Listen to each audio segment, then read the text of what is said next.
मैं नहीं कहता। तुम्हारी बेटी का हिसाब मौलाना राहत नहीं देंगे, मौलाना अशफाक नहीं देंगे, ये उलमा तुम्हारी बेटियों का हिसाब नहीं देंगे, तुम दोगे। तुम सैयदा फातिमा कलाई पकड़ के पूछेंगी, बता मेरे बाबा की शरीयत इतनी मुश्किल थी कि तुझसे चंद ग्राम का दुपट्टा सर पे न रखा गया? क्या जवाब दोगे? सोचो तो सही। कोई जवाब नहीं है तुम्हारे पास, और किसी के पास नहीं होगा, किसी के पास नहीं होगा। जिंदगी ऐसी गुजार के जा, अगर सैयदा आए, अगर कुछ पेश ना भी कर सके तो कम से कम उनके आगे शर्मिंदा ना होना पड़े, शर्मिंदा ना होना पड़े। एक रिवायत मिलती है किताब में, अहले बैत अत्हार की चादरें खींची गई, छीनी गई, है किताब में, लेकिन मेरा इश्क कबूल नहीं। मैं अपनी बात करता, मेरा इश्क कबूल नहीं करता। क्यों? इसलिए कि हजरत राबिया बसरिया बेटी नहीं है हुजूर की, हुजूर की बेटी की कनीज है, गुलाम है उनके दर की। सो रही रात में चोर आ गया, उसने चादर खींचने के लिए हाथ बढ़ाया। आज तो पैसे की चोरी होती है, उस वक्त कफन तक लोग चुराते थे। हाँ? आज तो 10-5 हजार उल्टा चोर चुराने के लिए खर्च कर लेता, 10-5 खर्च करके 10-5 लाख चुरा लेता है ना, चुक्का डालना जैसे कहते हैं।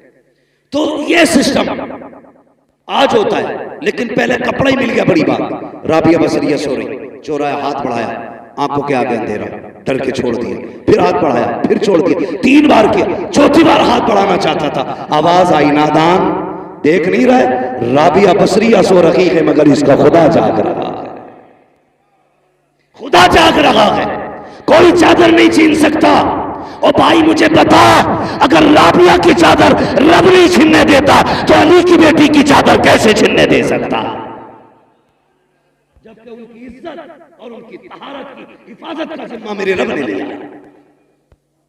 हाँ, खुदा की कसम, पढ़ो ना करबला को, जब यजीद के दरबार में हज़रत सकीना गई। कौन? कितनी उम्र थी? सारे बोले कितनी? हाँ बोल दो भाई, आप भी कितनी? 7 साल। कम से कम सुन्नियों को उनके बारे में तो पता रहता ही है सभी को। अब मुझे डाउट हो रहा थोड़ा सा, कितनी उम्र थी? आगे वाले बोले 7 साल। 7 भी है, 4.25 साल भी है, अलग अलग तारीख है, ठीक है जी। 7 साल भी माना तो ये कोई इतनी बड़ी उम्र नहीं है जिसमें औरतें पैरों तक पर्दा लटका के चले। हमारे यहाँ बचपन ही तो है 7 साल। यजीद के दरबार में जब खड़ा किया गया, उस वक्त हजरत सकीना के गले में रस्सी थी। यजीद ने ये पूछा, कौन है ये? हजरत फिजा ने बोलना चाहा, उसने कहा तू चुप रहे, मुझे इससे पूछना है। जिद्दी जलील करना चाहता था वो। उसने फिर कहा कौन है तू? हजरत सकीना की कोई आवाज नहीं निकली। कहा ये बोलती क्यों नहीं? इमाम ज़ैनुल आबिदीन ने कहा जालिम, ये बोले कैसे? इस बच्ची के गले में जो रस्सी है ना, इसका फंदा इतना टाइट है कि आवाज नहीं निकल पा रही। अगर बात करनी है इससे तो कम से कम रस्सी तो ढीली कर।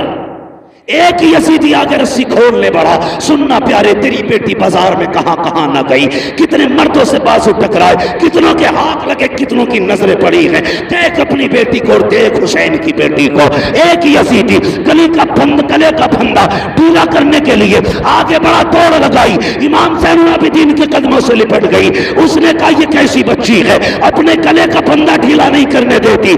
इमाम ज़ैनुल आबिदीन ने तड़प के कहा था, ओ जालिम तू नहीं जानता, ये अली के घर की बेटी है, ये मर तो सकती है, किसी गैर का हाथ इसके बदन को लग जाए गवारा नहीं कर सकती। ये अली के घर की गैर है, उनके घर की बच्ची की ये हया है, और तेरी 18 साल की बिगड़ गई। हाँ, सिर्फ सबील पी लेना ये सुन्नियत नहीं है, खिचड़े खा लेना सुन्नियत नहीं है। तेरी बेटी देखने में कनीज़े फातिमा ज़हरा नजर आए, ये सबसे बड़ी सुन्नियत है। हाँ, 10 मुहर्रम आए तो काले कपड़े न पहन, धागे न लपेट, ढोलक न लटका, जैसी पहली मुहर्रम का चांद नजर आए तेरे घर से कुरान की तिलावत की आवाज आनी चाहिए। करेंगे इंशाअल्लाह ऐसा। सारे बोलो इंशाअल्लाह। और मैं इस पर भी बहस नहीं करूंगा कौन कुरान पढ़ता कौन ढोल बजाता। मैं तो ये दुआ करूंगा जो ढोल बजाते हैं उनका हश्र ढोल वालों के साथ हो, जो कुरान पढ़ते हैं उनका हश्र कुरान वालों के साथ। अब तेरी मर्जी है कौन सा अमल देता है। चले थोड़ा खत्म कर दे। तवज्जो है आप लोगों को। बातें कड़वी है, मेरी तकरीर तबे यार को बेचैन करती है। सबब क्या है वही कहता हूं जो दिल पर गुजरती है। दिल दुखता है, मौत की तैयारी करो, मरने की तैयारी करो। इससे पहले कि कोई कहे अच्छा हुआ बेगैरती चली गई मोहल्ले की, ऐसी जिंदगी गुजार के जब लोग रो के कहे बड़ा अफसोस है दीन का सुतून चला गया, दीन का मजबूत खंबा चला गया, दीनदारों का सहारा चला गया। ऐसी जिंदगी गुजार के जा, फिर देख तू बाद में आएगा मदीने वाला तेरी कब्र में पहले आ जाएगा। हाँ कम से कम उनके हो के तो जियो। आज बेपर्दगी देखो और कल का पर्दा देखो। अल्लाह तौफीक दे। सबसे ज्यादा जरूरी है इस वक्त पर्दे को आम किया जाए, पर्दे को आम किया जाए। अभी कई लड़कियां जो मुर्तद हुई उनके हवाले से लोगों ने कहा कि देखो ये जितनी भाग रही है ना गैर मुस्लिमों के साथ, ये सारी पर्दे वाली होते जा रही है। मैंने कहा तूने गलत सोचा और समझा भी गलत है।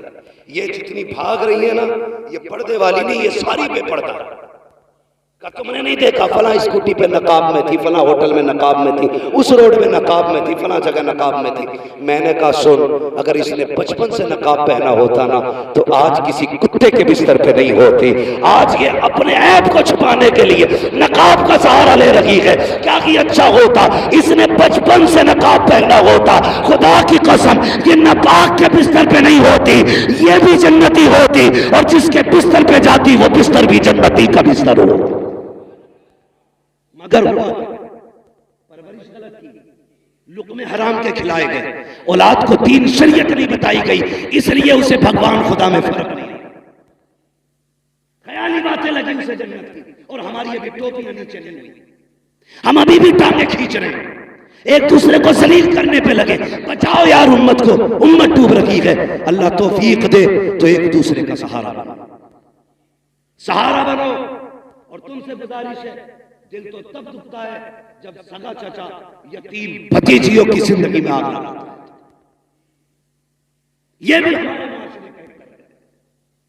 सगा चाचा भतीजियां यतीम हो गई, बाप नहीं है उसके लिए इससे बड़ा और क्या गम होगा। मगर जब उसकी बेवा मां किसी तन जतन से बेटी का रिश्ता करती है अपने रिश्ते के अंदर, तो सगा चाचा फोन करके कहता जी तुमने ऐसे ही रिश्ता कर लिया, मुझसे पूछा तक नहीं, कल कुछ मत कहना मुझसे, ये कह के फोन काट देते।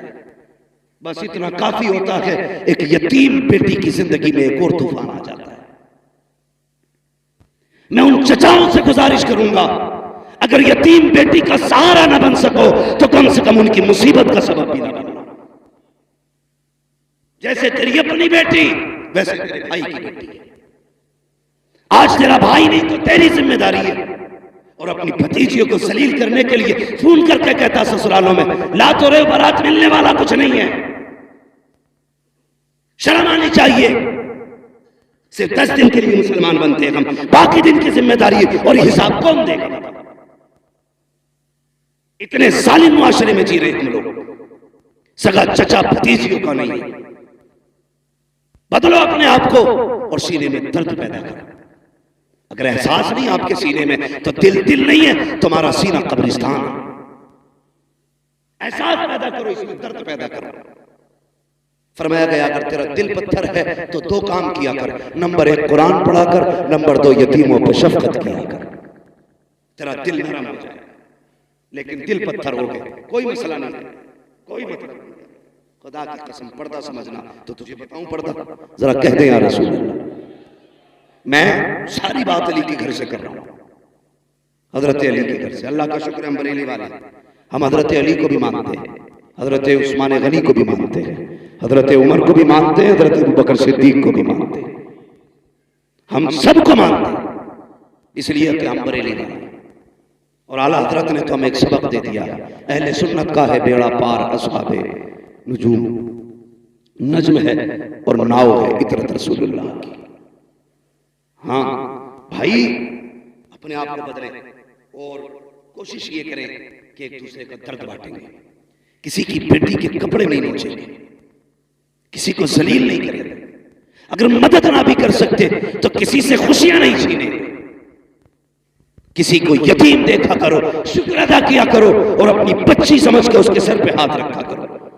ये सोचा करो इसकी जगह पर मेरी बेटी भी तो हो सकती थी, भाई की जगह पर मैं भी तो कब्र में हो सकता था।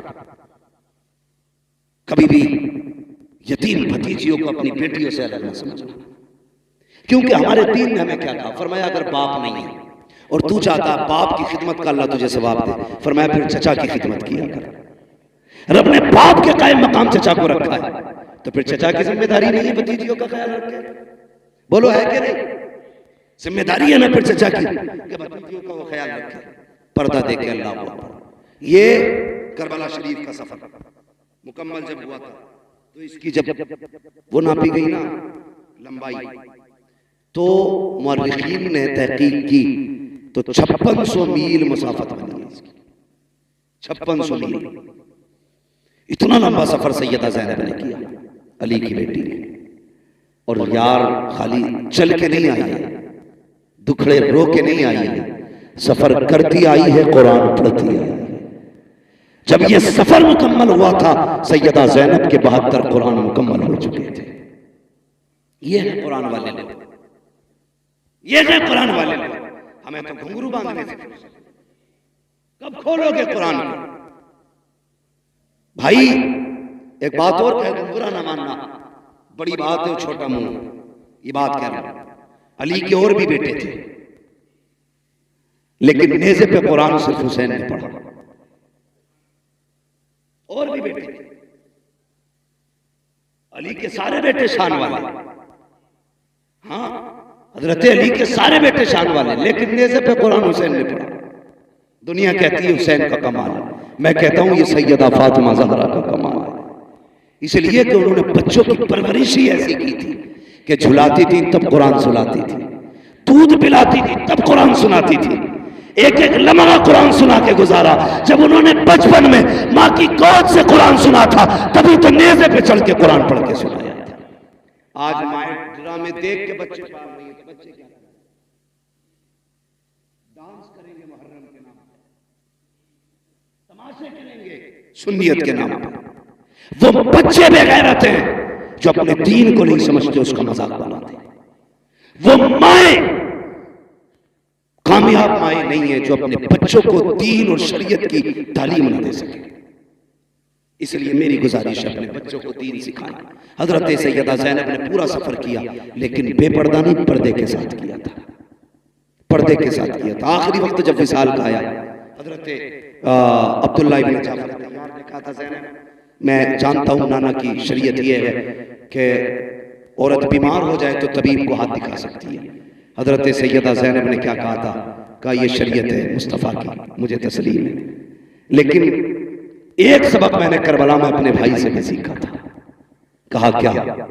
कहा था कि उनके गले पे खंजर चल रहा था, मैं पर्दे से देख रही थी, मेरा जी चाहता था कि आखिरी वक्त भाई का सर मेरी गोद में हो, लेकिन हुसैन ने कहा था अगर मेरी लाश की बोटी बोटी भी हो जाए ज़ैनब पर्दा नहीं छोड़ना।